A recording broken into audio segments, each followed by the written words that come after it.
Pernah tak rasa macam ni? Awak dah semangat, dah mula makan sihat, dah mula bersenam, tapi kan bukan rasa makin bertenaga, awak rasa makin teruk pula. Pening, letih, kadang-kadang rasa mual.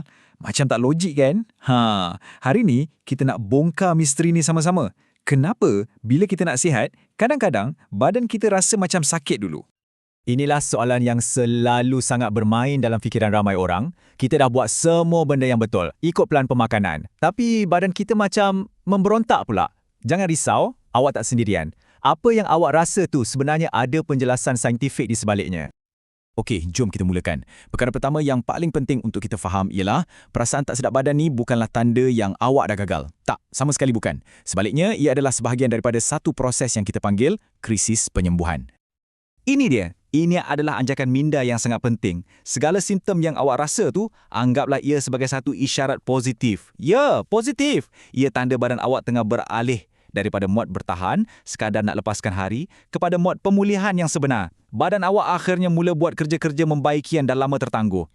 Sekarang, jom kita bagi nama rasmi pada proses ni, supaya ia tak lagi rasa macam satu misteri.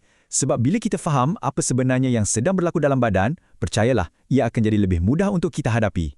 Ia dipanggil kesan pembersihan positif atau nama pendeknya PCE.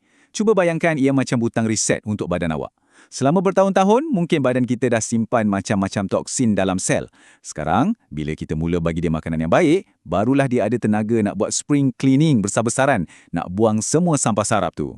Walaupun rasa tak selesa sikit, ingat, ini adalah proses yang baik. Ada tak antara simptom-simptom ni yang rasa macam, ini aku ni? Pening, sakit kepala, rasa nak demam, malah ada yang jantung berdebar sikit. Semua ni adalah reaksi normal badan yang tengah bekerja keras nak keluarkan toksin. Bila tengok senarai ni, kita rasa lega sikit kan? Sebab kita tahu apa yang kita rasa ni normal dan sebahagian daripada proses.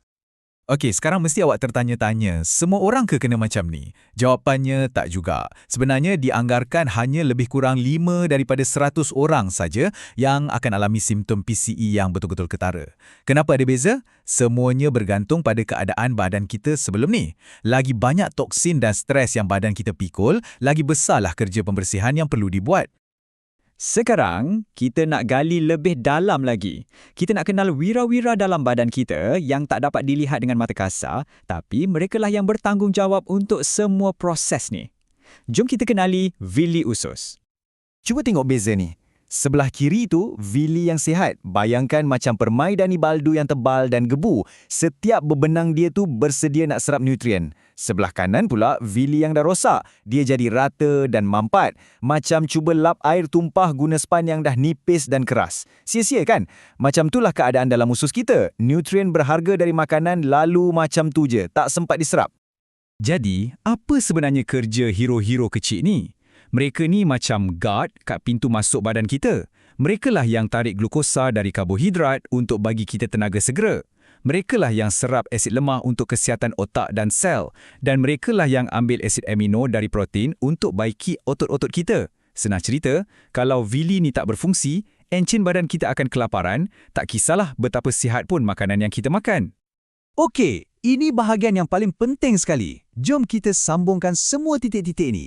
Kita nak faham macam mana keadaan villi kita ni berkait rapat dengan masalah berat badan dan kenapa kita selalu rasa tak bertenaga selama ni. Dan benda-benda ni mungkin nampak familiar kan? Makanan yang diproses, air manis, mungkin kurang minum air kosong, stres. Semua ni sebahagian daripada kehidupan moden kita. Tapi tanpa kita sedar, sikit demi sikit, hari demi hari, semua ni macam tengah melenyek villi kita, merosakkan gut nutrien kita secara senyap-senyap. Dan di sinilah semuanya bersambung. Macam kesan domino. Villi rosak, jadi nutrien tak dapat diserap. Bila nutrien tak cukup, sel-sel badan kita kelaparan. Sebab tu kita rasa letih sepanjang masa. Dan ini bahagian paling penting. Otak kita tafsirkan kekurangan bahan api ini sebagai tanda kebuluran. Apa badan buat bila dirasa di tengah kebuluran? Dia akan pegang sekuat-kuatnya setiap gram lemak sebagai sumber tenaga kecemasan. Itulah sebabnya kenapa berat badan rasa senang sangat naik, tapi nak turun, punyalah susah. Jadi, mari kita ubah cara kita pandang benda ni. Rasa pening dan loya tu semua, itulah sebenarnya bunyi enjin badan awak yang sedang dihidupkan semula dengan betul. Villi awak tu tengah sembuh, tengah bangun balik untuk buat kerja dia. Okey, kita dah faham kenapa ia berlaku. Sekarang, jom kita fokus pada macam mana nak uruskannya. Ini adalah beberapa langkah praktikal yang awak boleh buat untuk lalui fasa ini dengan lebih selesa. Perkara pertama, jadi kawan baik badan awak, bukan lawan dia. Banjirkan sistem badan dengan air kosong untuk bantu proses buang toksin. Pastikan awak makan ikut jadual untuk stabilkan tenaga dan fokus pada makanan yang mudah hadam macam buah-buahan dan sayur-sayuran. Fikirkan macam ni, kita tengah sediakan tanah yang paling subur untuk vili kita tumbuh semula dengan sihat. Selain pemakanan, gaya hidup pun sama penting. Badan awak perlukan rehat yang cukup untuk buat semua kerja pemulihan ni. Jadi, dengar cakap badan awak. Kalau rasa letih, rehat. Kalau rasa berdebar-debar, kurangkan kafein. Buat masa ni, senaman ringan macam berjalan-jalan pun dah cukup bagus. Baiklah, kita dah nak sampai ke penghujung. Jom kita simpulkan semuanya dengan satu matlamat untuk terus bersemangat dan faham tujuan sebenar fasa sementara ni. Analogi jambatan ni sangat tepat. Fasa PCE yang awak lalui ni bukanlah destinasi terakhir. Ia cuma satu laluan, satu jambatan yang awak perlu seberangi untuk sampai ke seberang, iaitu tahap kesihatan yang lebih baik dan berkekalan. Ingat ya, setiap rasa tak selesa yang awak lalui sekarang ni sebenarnya satu pelaburan untuk masa depan. Awak sedang melabur untuk dapat lebih banyak tenaga, untuk dapat metabolisme yang bekerja untuk awak, bukan menentang awak, dan untuk kesihatan jangka panjang. Jadi, sabar sikit dengan diri sendiri, okey? Hasilnya nanti pasti berbaloi. Jadi, soalan terakhir saya untuk awak. Sekarang, bila awak dah faham apa yang sebenarnya berlaku dalam badan awak, adakah awak bersedia untuk menyeberangi jambatan itu?